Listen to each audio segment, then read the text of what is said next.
I don't talk until I see people. No, we're on live. And there's no one there. Cool. Okay. Hi.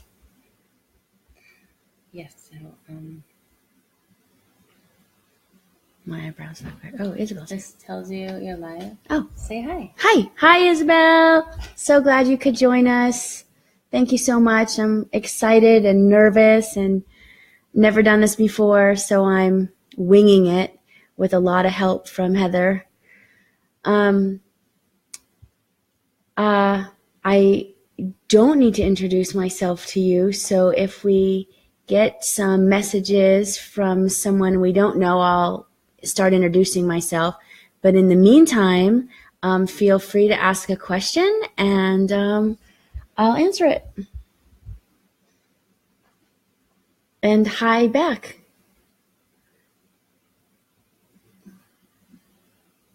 And this is fun, and I don't know what to do. But it's really cool that your name's on the side of the screen.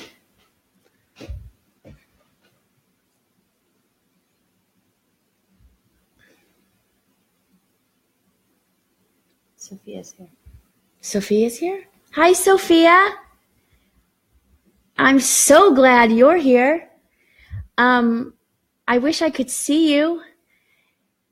It would be so great for you to ask a question.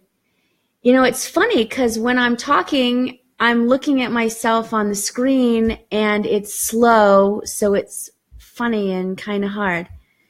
But maybe Mommy could type in your question and I'll answer it. And if I don't know it, we'll talk about it and we'll come up with what we think's best.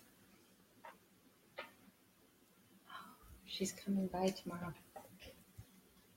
Sophia. Oh, she's coming here? To Hard House. Oh. It says tomorrow I'm coming by. You're coming by Hard House tomorrow? Really? Oh, I'm so excited. Does that mean you're coming to say hello? Or we're fixing the computer. Oh, there's Heather. Or are you staying? I hope you say you're staying. Yes. Yes? Okay. I'm having, oh, I see. So this Here. is, oh, That's you, Isabel. oh, Sophia has no school tomorrow? Oh, please tell me she's coming to Heart House tomorrow as a gift for me and Summer and everyone else that's there. Sam's coming to school tomorrow too. Okay, so I just keep reading. Yes. Okay. Hi, Jewel. Thanks for tuning in. I'm in the middle of a conversation with Sophia, which is cool. She's coming to Heart House tomorrow, I think, because she has no school. So someone asked a question so I could practice answering.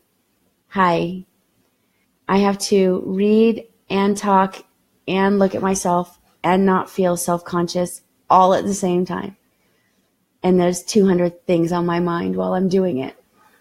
Sweet.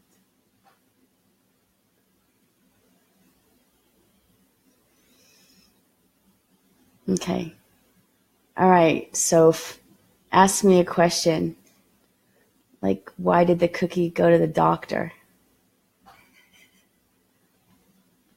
Oh, thanks, Jewel. I'm trying. Doing awesome.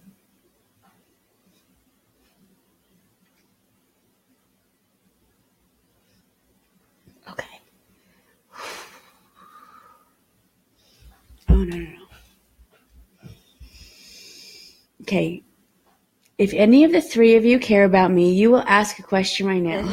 Oh, I could ask you a question. Oh, you could ask me a question. I'm a mom. Okay. Heather's going to ask a question. Oh, you can join on.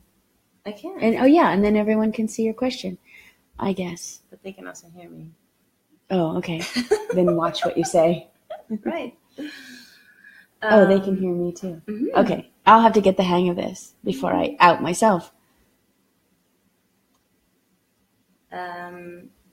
I'm making a post right now. Okay. Okay, so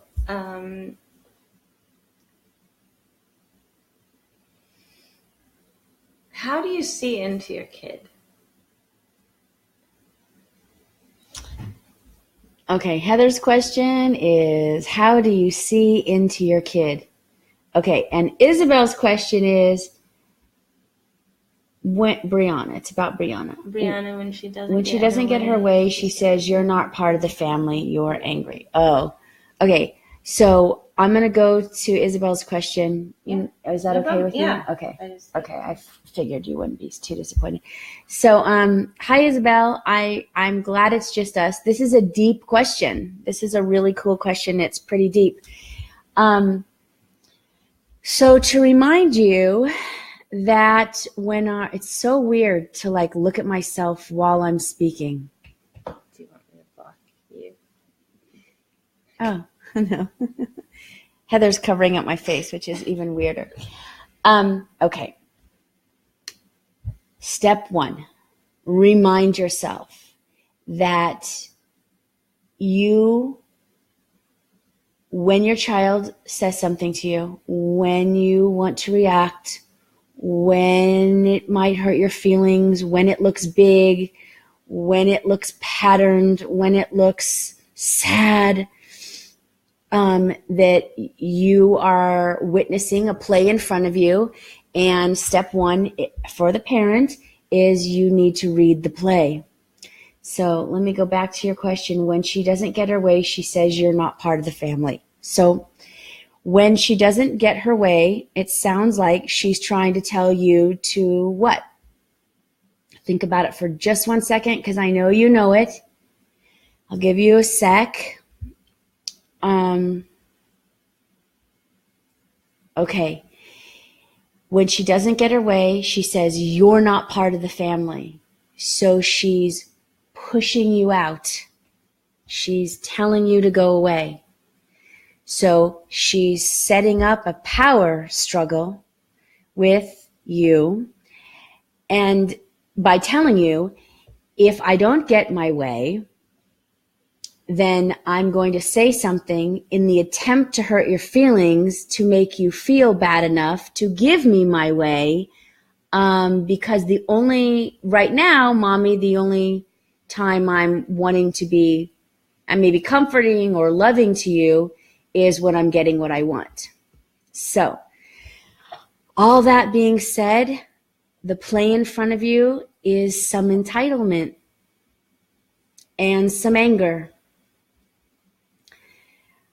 I'm imagining, just because I know you might want me to give you a suggestion of what to do. You're telling me what she does. I don't want to jump the gun and assume you want me to tell you my thought or what I think you should do unless you ask me, what do I think? And maybe that's not the best way to go here. And maybe soon when I feel more comfortable, I'll just start telling people what I think about everything. But for right now, if you'd like me to tell you what I would do, knowing Brianna, and well, even if I didn't know her, I'd be happy to tell you what I think you could do. But if you're just asking, or if you're just wanting to tell me when she doesn't get her way, she wants to shun you, I'm just telling you that the play in front of you is some entitlement, which just means I will, okay, yes, please. Okay, I'll tell you. Okay. I would say, wow. What do you think I should do with that? This is what I hear you saying to me. If I don't give you what you want, you don't want me in this family anymore, which is a very big thing to say. So my first question to you, Brianna, is, do you feel like when you don't give us our way, that we kick you out? Do you feel shunned? That would be my first reaction. I would start having a dialogue with her, supposing she knows the feeling, because she came up with the she came up with the sentence, you're not part of the family. Oh, and the other thing is, if you've said that to her or anybody in the family has said that to her, then it just could be that she's repeating it and she thinks that that's what will work. But the first thing I would do would be to find out, does she feel that way herself?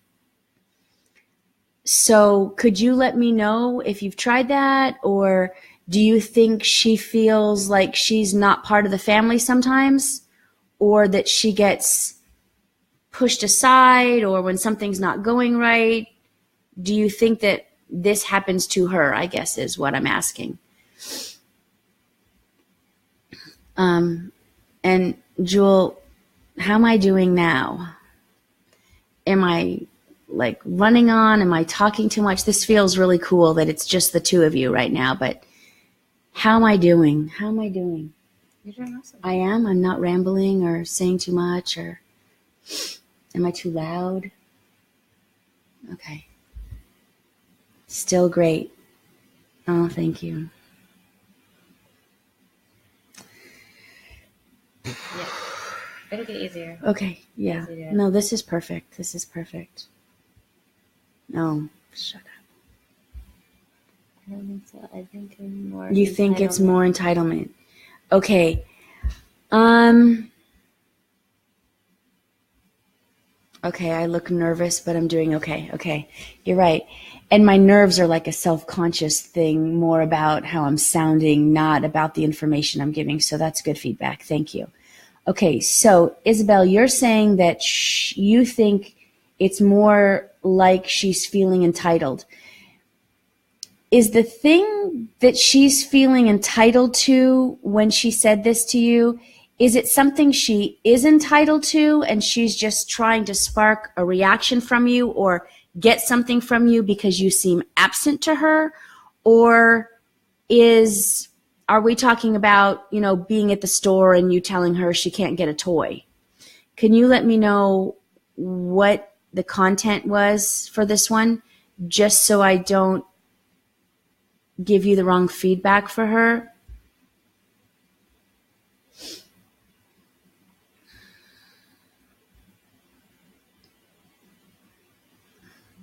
When there's more people, it will be like responses, like it'll just be going. It'll make me crazy, yeah. At which time we'll probably just put the camera on you and I will manage. Yeah, okay. Okay. Mm-hmm.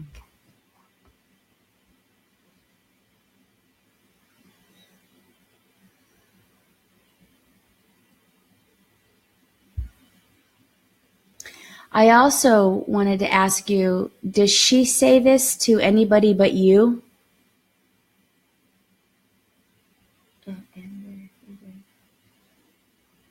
What does that mean? Okay.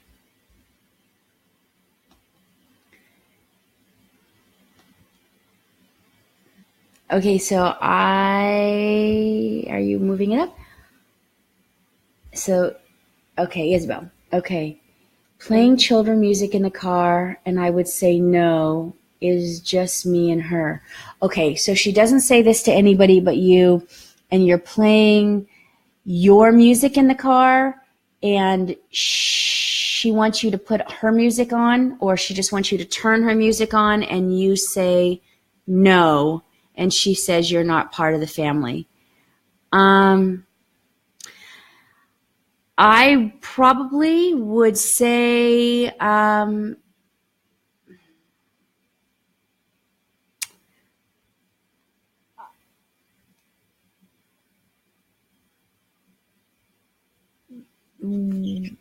gosh, I probably would say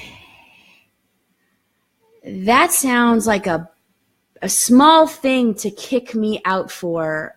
Maybe you're angry at more things, but for right now, telling me that you want to kick me out of our family because I won't play the music you want doesn't make me want to put your music on. And I would keep it light and simple and short for her because of her age. But I would take some time to self-reflect on it for you, Isabel. I would think about, is it arbitrary? She's saying something very big for something very small. So I really would try to find out what might be behind that, what she's really wanting to tell you. Because that seems pretty angry, a pretty big thing to say. Well, like typically, what do kids say big things like that for about? Is there like a general? Heather's asking me, in general, why do kids say big things? And in my opinion, which I guess this is what this is just my opinion, is kids say big things because the small things that they've said prior to the big things that they're now saying weren't noticed. So we, as humans, up the ante. And so it sounds like her ante is pretty upped if she's starting to say, you're not in our family anymore. So does that? So yeah. It's trying to be seen. Thank you. Yeah. So it's a really hard push to be seen. And what I suspect would happen is if you don't see her and you don't have a conversation and you don't get to the bottom of it, the next time she says something to you, it will be even bigger than that one. And well, does that result in like being more aggressive? Like, does it go from speaking to physicality? Isabel's asking, Heather's asking me, how does that progress? And my thought about that is, what comes after this might be taking some kind of violent action, doing something maybe for the first time that she's never done. Like I wouldn't be surprised if she tries it again in the car. If something's going down and she's not feeling seen, I could imagine her taking her shoe off and throwing it, kicking the back of your chair, getting out of her seat. Those would be things that would up the ante in the setting of the car. Yeah. Is that helping you at all? I hope. Does it make sense to you? Does it fit? And I think because I know you really well and I know her really well, my head is flooding with so much to say.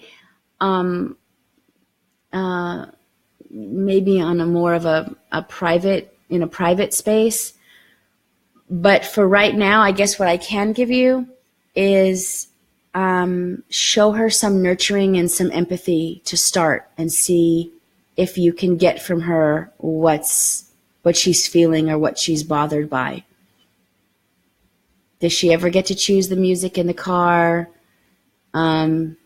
Is Sophia way superior over her? Do you normally see her? Do you understand her? Are you looking into her? Does she feel understood by you?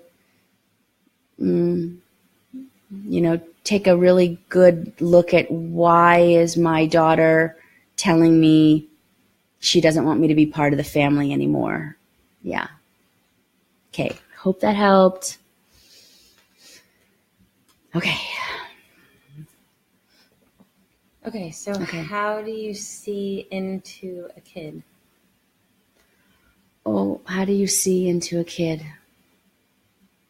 Like, I know as a parent, I look at kids and they look like kids. Mm-hmm. It's hard to relate, because I'm in my adult world thinking. And so for me, it looks like they're just being annoying or brats or sneaky or lying or like, it's hard sometimes to see them as innocent, when, as an adult, that's not how life shows up. Mm-hmm. Okay. So how do you see into your kid? Well, my first suggestion of how to see into a kid is to relax yourself into remembering what it felt like when you realized you were in love with them, because that is who they are. And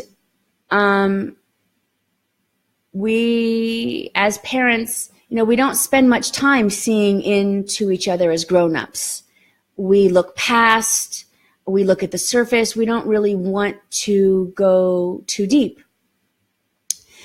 And for some of us as parents, it's hard because it's very intimate to look inside, and kids want it. They want to give us eye contact. They want to bond with us. They want from us. So I think it's a really good idea to get really clear within yourself about where you are and how much you can give. And it's okay to start small. It's okay that if you don't really know your child or you're just getting to know them, to start with small things. So don't be discouraged if you haven't practiced seeing into somebody. But to see in, and here's a very big thing. When you're looking into somebody, you have to know in your heart that you love them wholeheartedly.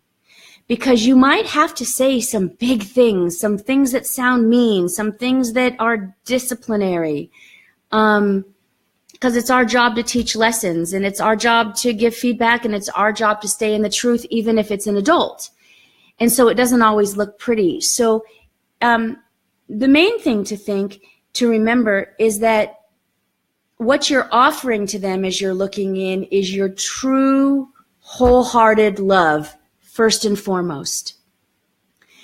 And then, and then you go from there. So to see in, you would be in a kind of love that doesn't require perfection. It doesn't require them to do what you want, to listen to you, to be like you. It doesn't require anything except for them to be their authentic self, and for you to love them and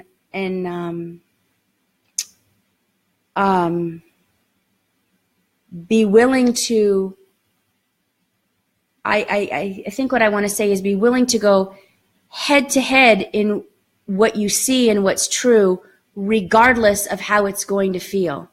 So I'll give an example. Seeing in, I'll just use Sophia. Because I think everybody on here can relate to that. Yeah. Oh, hi, Norma. It's so cool that you, it's so nice that you, I don't know what it's called, checked in, clicked on, joined. Oh, thank you. Joined. Remember when Sophia used to scream? Seeing into her wouldn't be buying into that she's in fear, that something's really wrong. See, all the other things that it could be. Seeing into her would be this. That's unnecessary. You don't have to get that loud. Seeing in means you have a willingness to say what you need to say without a fear that you're going to hurt somebody horribly, because you love them so much that the truth's okay. And you don't have to be afraid of the outcome of it. Really, you just go straight for what's true. And you have to be willing to accept their reaction, and also the possibility that you're wrong and not seeing right. That's a lot of words. Did you get it? Was that too many words? You lost me at falling in love with them and remembering when you fell in love with them. Okay, I lost Heather at falling in love with them, which was at the beginning, and being in love with them. Well, I'm assuming, and it's not for everybody, but in the case of everybody that I know that is here right now still, right? There's no people we don't know yet. That there's a time when we're holding our baby, even if well, first of all, figure that out. Are you in love with your kid? Are you getting even for your childhood? Are you mad you had a baby? Are they taking up too much of your time? What is it really? Because how we're wanting to relate to them is in the truth. Sophia is coming to school tomorrow. She heard. Oh, okay, yay! So excited about that. And Julie is going to be so excited too, Sophia. What am I talking about? Oh, so was there a moment you fell in love? Was it instant in love? Do you remember the feeling of when you looked at your baby and their eye contact hit your eye contact, where you felt filled with a feeling of, I love you for everything you are right now. There's nothing you need to do except be you. And that's the feeling. I think that happened to me like a couple months ago. Oh, cool. Yeah. Yeah. Because it took a while, because I was terrified. Yeah. I was like, I'm so unworthy of being your mother. Oh, yeah. That I was terrified of her figuring that out. Yeah. What a beautiful thing to admit, right? Because we're not all groomed to be moms. If our childhood wasn't great and we didn't have an adoring, wonderful, bondy, connecty mommy, then we don't naturally know how to give it. So if you don't have the memory, or you never had the moment where you actually fell in love with your kid, then go to the next one. Do you love them? Do you like them?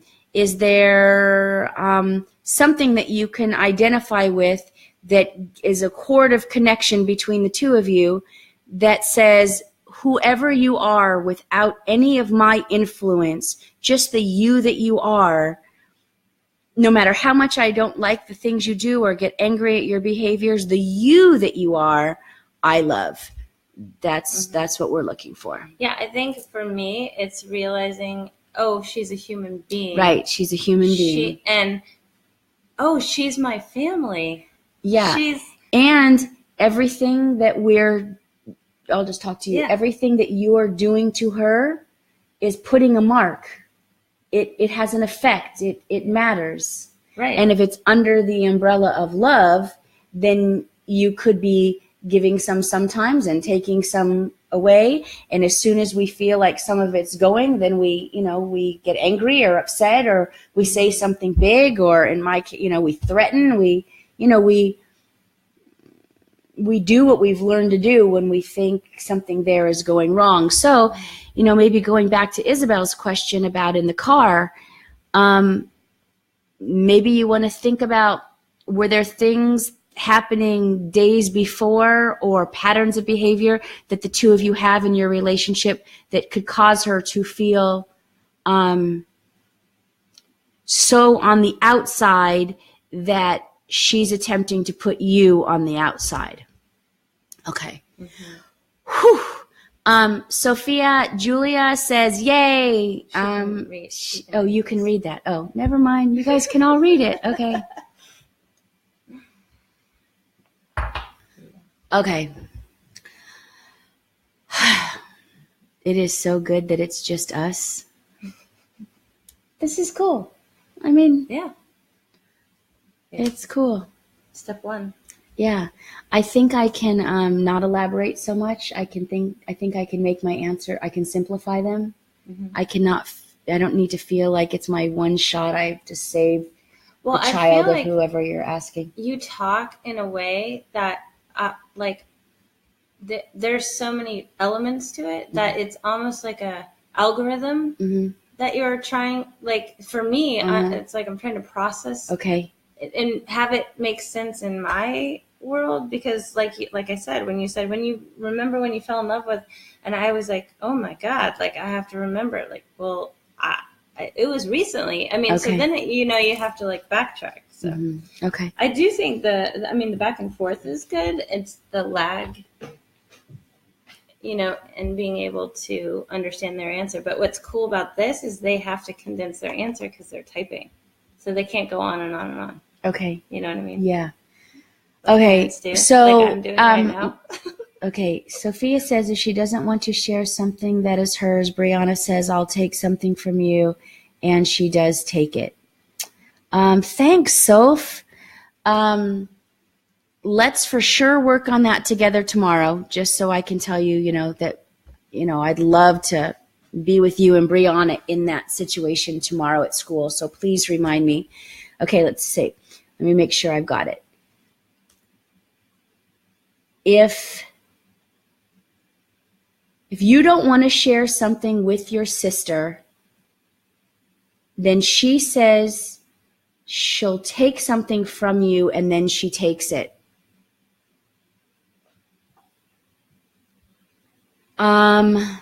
Sorry about that.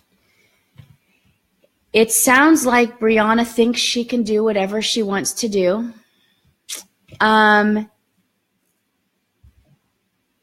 Here's one of those times where I'm going to tell you something that might sound like I'm asking you to work harder than Brianna.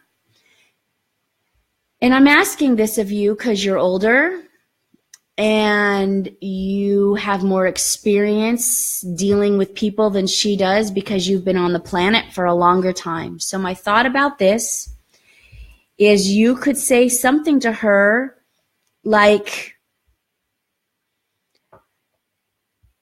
if you didn't act this way, it would make it easier for me to share things with you. And when you threaten me, when I don't give you what you want, it really makes me want to stay further away from you and not closer to you. So now, Brianna, the choice is yours. Do you understand that, Soph? Was that in words that you can understand, or should I say it in another way?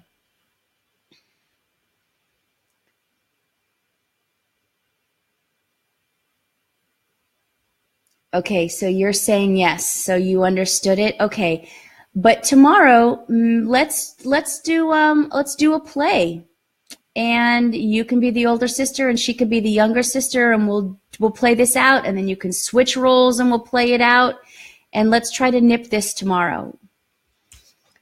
Also, Isabel, do they have things in the house that belong to just themselves? Okay, I'm so glad you think it's great. Yeah, it's great for us too. It'll be such a good day tomorrow. I'm so looking forward to it. Yeah, does Brianna have things that are just hers? Does she feel respected? Does she have her own room? Do you knock on her door? Does she have privacy? Does she have, dresser drawers or a closet that her stuff's in? Are you all, your family members, are you respecting Brianna? Because I'm getting a little bit of a sense that she might not feel so respected, so she doesn't respect. Could you let me know that?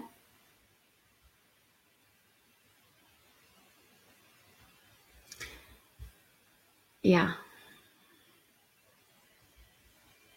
Like she's an afterthought? Like she's like second? Or she's maybe not an afterthought. Or not considered?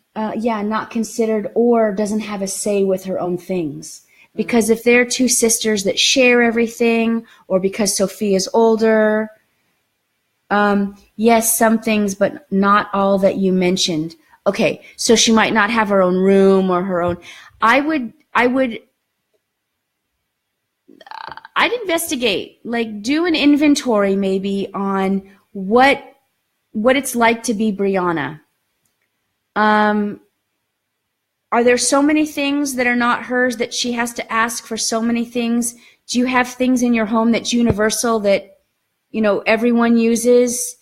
Does she have a lot of babyer toys and Sophia has bigger girl toys, and it's time now for Brianna to have some things that are older? Like why is she seeming like she really wants Sophia's things? And Soph, if you don't mind, tell me why you don't want to share your things with her. And you don't have to share with her. I'm just wondering if you know why you don't. Okay. So those are my questions. So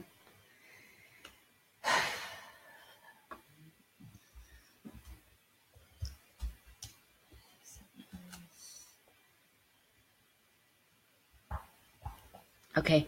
Isabel's saying because she wants to play with Brianna. Oh, with Sophia. Okay.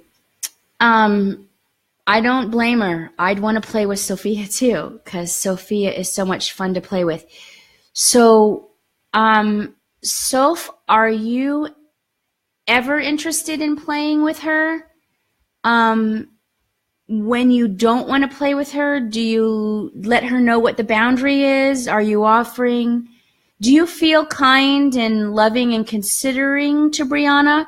Or are you more on the angry, I don't want to be around you much side of Brianna? And I'm just asking so I can get a sense of maybe what Brianna is feeling like.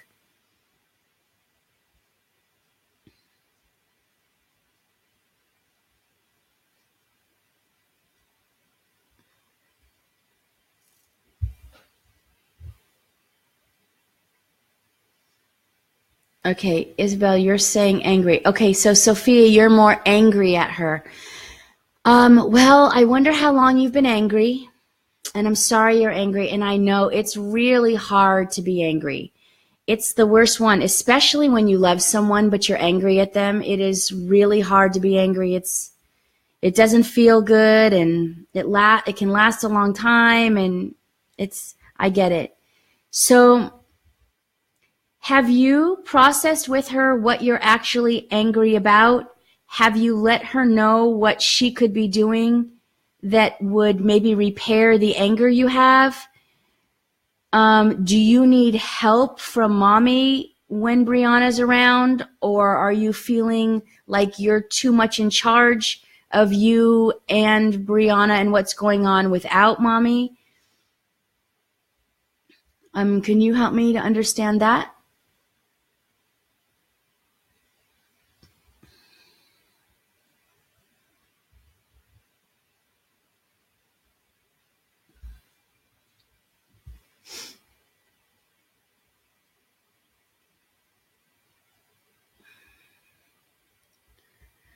Jewel, are the pauses when I'm not talking, are they odd or weird, or should I I don't know, be telling a joke while I'm waiting or keep talking, or is the pause to, wait for someone to answer too much?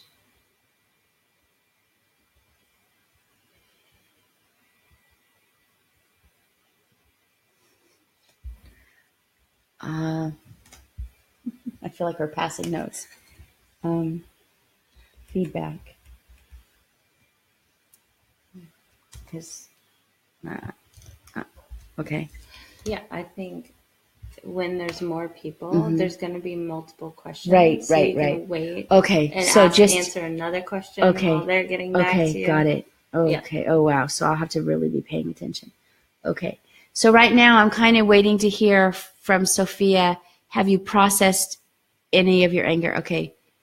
She doesn't process with her. Oh, okay. Well, good to know. Wow. Why? We should be processing all the time instead of holding things in. So maybe, here's what I'm imagining. So if you're not processing with Brianna, then you might not be having a mirror that someone's processing with you, or that you should be processing with her, because processing is just like having an honest conversation about what you're feeling right while it's happening, or shortly after it's happened. What is all that going? They're happy faces. Oh, they are? Those are emojis. Oh, okay. So, here we really need to process with Brianna. So, Soph, will you please think of the reasons that you are holding on anger to Brianna? then we can work through them tomorrow and maybe let some of this go. Because Brianna, if you're angry at her, feels that you're angry at her. And maybe instead of knowing what to do, she's just angry and maybe mean to you back. So she says mean things to you like, I'm just going to go take one of your toys, or she demands sharing from you. But Isabel, it's really important that you nip as much sibling rivalry as you can, so you have two sisters that can grow up adoring each other and happy to be in each other's lives. So let's correct this as fast as possible. And I guess what I'm saying is the step right now is to make absolute sure that they process their issues. Even if there's 10 a day, they need to process them. And a process can take seconds. It doesn't have to be very long. Okay. I know for a fact that sometimes I've confused processing with just their apologizing. Okay. A process is not an apology. A process is when you tell someone how you're feeling about what's just happened, and it's not blaming your feeling on them. It's just letting them know how you're feeling. And then their job is to hear you, validate you, and self-reflect. It's a 3-step thing. Brianna knows how to do it. So if you know how to do it too. But like anything, just like your schoolwork or your piano, I don't remember if you take piano or swimming, this takes practice. So maybe Isabel, you want to write the steps down. Maybe you draw pictures to remind them of the steps. But they will need to be processing with each other every time an issue comes up until they just realize how to say, oh, I didn't like that, or, oh, that hurt my feelings. And the other one can say, oh, you know what? I can totally see why it did. Sorry, cross that out. Oopsie. And move on, which is the goal. The goal is to get through them really quickly.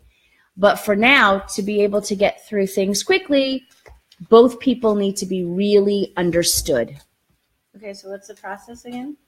Hear, validate, and self-reflect. So Sophia would... looks like... Okay, go ahead. Sophia might say something like, Brianna, I've been mad at you for a long time. Oh, sure, Norma. The steps are here, validate, and self-reflect. So, for instance, Sophia might need to say to Brianna, Brianna, I've been upset with you for a long time. I'm sorry I haven't told you about it. I've been holding it in. And each time you repeat the same thing, I get angrier and angrier, and then I'm not very nice to you. And the thing that I'm angry at you about is, when I'm making this up. So, when I'm wanting my privacy and I'm playing in my room alone, you come in my room and you start getting very demanding. We want Brianna to hear Sophia, validate Sophia, and then self-reflect. That's when a person feels heard. So for someone Brianna's age, which is 3, and with where she is in her skills, she would say something like, I know, I want to play with you so much that even when your door is closed, I walk in without knocking, and then when you don't want to play with me, I get angry at you and I start being mean to you. And I know you don't like that. So you can tell by those kind of words that she heard what Sophia said. She validated Sophia by saying what she knows is true. And then she self-reflects by telling Sophia with a little bit of content and understanding what she is absolutely sure she knows she does, which is really just loving the truth. Did that make sense? That was a really good one. Yeah, how to process. Hear, validate, and self-reflect. Norma, you've got it. Yeah. Oh, it's so good to know you're there. Jacob and Devin are doing great. I don't know how often you see them, but they're doing great. I see them every Tuesday. Boy, are they smart. Hugs and kisses from both of them. We can wrap up. Oh, okay. So are you telling me Sophia and Brianna are sending me hugs and kisses? I know, lucky me, because I get to be with them on Tuesdays. Boy, do I know it. I feel the honor in being able to witness the life of those two boys for sure. Okay. Hugs and kisses back to you, Brianna and Sophia, and Isabel and Julia and Brianna and Sophia and Norma. Thank you so much for spending these 45 minutes with me. I felt really comfortable, and it was a really good start to what I'm hoping to be my next, I don't know, new thing that I do, which I can tell I need some practice. So thank you, and peace.